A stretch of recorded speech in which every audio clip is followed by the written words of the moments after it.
Xin chào tất cả các bạn.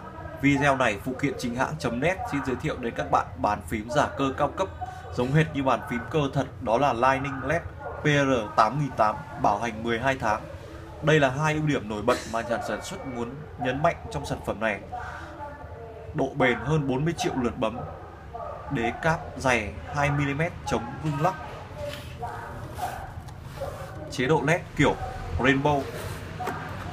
Sau đây mình sẽ mở hộp bàn phím này.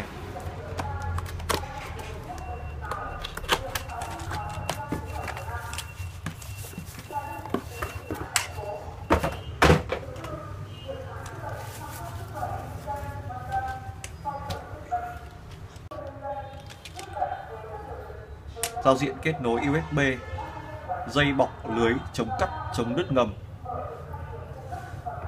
Mặt trên được phủ một tấm hợp kim nhôm với lớp sơn tĩnh điện cao cấp, chống cháy, cách điện tuyệt đối. Bàn phím làm bằng nhựa cao cấp, chất lượng siêu bền, chống nước tuyệt đối. Cây cáp được khắc laser chống mờ phím. Mọi thứ đều giống hệt như bàn phím cơ.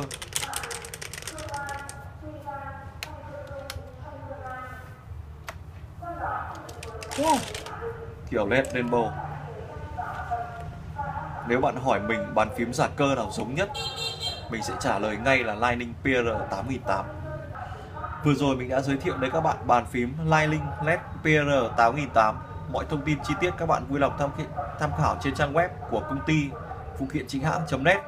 Các bạn hãy gọi vào số hotline để được tư vấn về sản phẩm và giá cả. Xin cảm ơn các bạn đã theo dõi video này. Hẹn gặp lại các bạn trong các video tiếp theo.